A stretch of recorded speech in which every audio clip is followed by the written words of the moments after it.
All right, welcome to The Explainer. So, we spend almost all of our lives inside, our homes, our offices, our schools. And we just assume that they're safe, right? They're our havens. But today, we are opening up a case file on a really hidden threat. The unsettling idea that our buildings themselves might be making us sick.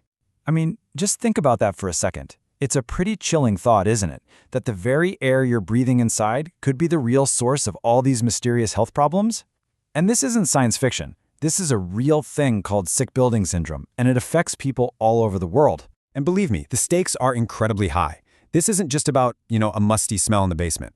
We are talking about major health impacts and, honestly, staggering financial costs. Cases like these are what really drag the issue of toxic mold out into the spotlight, and they showed us a danger that could be hiding behind literally anyone's walls. And just to put a number on it, because it is a big one, the estimated annual cost in the U.S., just for asthma-related illnesses that are linked to dampness and mold, is a jaw-dropping $3.5 billion. So yeah, this is not some minor inconvenience. It's a massive public health and economic problem. Okay, so let's start our investigation by putting a name to this invisible intruder. What exactly is sick building syndrome, and what does it actually feel like when you're a victim? So sick building syndrome, or SBS, is notoriously difficult to pin down. Imagine this. You feel just awful at your desk. You've got headaches, you're tired, you have brain fog. But the second you walk out that door to go to lunch, you start feeling better. That right there is the central mystery of SBS. And since there's no single obvious cause, it's just an incredibly frustrating condition that gets dismissed way too often. To really understand the syndrome, we have to dig deeper into the science of what makes a building sick.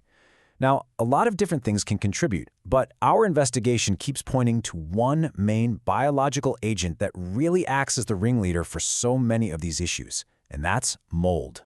Mold is an absolute master of survival. Its whole life cycle starts when one tiny microscopic spore, and these are always in the air around us, finds a damp surface. Then it germinates, it sprouts, and it grows into this vegetative body that literally eats building materials like drywall or wood. Then some environmental trigger happens and it reproduces, releasing billions, and I mean billions, of new spores into the air to go find new places to live. Now, here's the thing. Not all molds are created equal. Their biggest difference really comes down to how much water they need. Some, like Aspergillus and Penicillium, are pretty resourceful. They're opportunists that can get by with just high humidity. But others, like the infamous Stachybotrys, they are true water lovers. They need stuff to be totally saturated to grow, which is why they are the classic sign of a really serious, active leak. And this is where it gets much more serious. See, mold isn't just an ugly stain on the wall. It's a tiny chemical factory. To compete for food and fight off other organisms, some fungi produce these powerful things called mycotoxins. Think of them like chemical weapons that can be toxic even in super low concentrations. And they are a huge factor in why mold can cause so many health problems. So, if mold is our intruder, how do we actually catch it, especially when it's hiding behind walls or, under the floorboards? Well, this is where the investigation gets really serious. It requires a true forensic approach and a pretty specialized toolkit. The number one rule for any mold investigator is surprisingly simple. Follow the water. Mold is always a symptom of a moisture problem. It doesn't matter if it's a leaky pipe, a bad roof, or just really high humidity. Finding and fixing the source of that water is the absolute first step. Without that, you're not solving anything. Now, this is basically the smoking gun for investigators. In a healthy building, the air inside should pretty much mirror the air outside. It's dominated by common outdoor molds. But when a building has water damage, that whole ecosystem shifts. The air gets filled with these indoor colonizers that just love wet materials. It's a clear microbial fingerprint of a hidden problem. The first tool in the forensic kit is the good old microscope. By taking dust samples and looking at them up close, a trained analyst can actually identify the specific types of fungal spores that are present. They can tell the difference between a normal background level of outdoor stuff and a full-on invasion of these water damage indicators, giving a really clear picture of what's actually floating around in the air. But for an even deeper look, investigators now turn to this really high-tech tool that feels like it's straight out of a CSI episode. It's called MSQ-PCR, and it's a DNA-based analysis that was developed by the EPA. It doesn't just identify the mold, it actually quantifies the exact species that are in a dust sample. It gives you a definitive genetic fingerprint of the contamination. And all of this DNA technology gives us something incredibly powerful, a single number, the ERMI score. By comparing the ratio of those bad water-damaged molds to the normal outdoor ones, it gives you an objective, science-backed assessment of a building's mold history. It basically turns a suspicion into a measurable fact. So, once the problem's been identified and you have the data to prove it, it is time for action. But getting rid of mold isn't as simple as just grabbing some bleach and a sponge. A proper remediation has to follow a very strict, systematic playbook. The response is always scaled to the size of the problem. It's not one size fits all. Guidelines, like these ones from New York City, lay out different levels of containment and personal protection.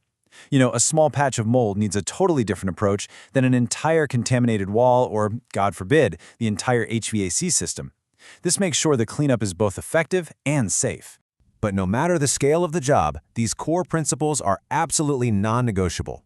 First, you have to fix the water source. Without that, nothing else matters. The mold will just come back. Next, you isolate the work area so you don't spread spores all over the house. And this is crucial. You have to remove contaminated porous stuff like drywall. You can't just clean it.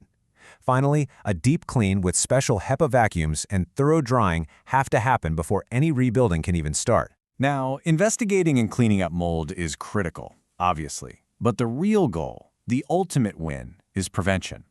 So how can we be proactive and stop our buildings from making us sick in the first place? Being proactive is your best defense, and it really just starts with a few key actions. Before you buy a home, get a really thorough water intrusion inspection and know exactly what your insurance policy does, and more importantly, what it doesn't cover when it comes to mold. Act fast on any leak or musty smell, and maybe most important, control your indoor humidity.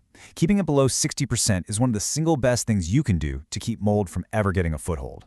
And the good news is, there is hope on the horizon.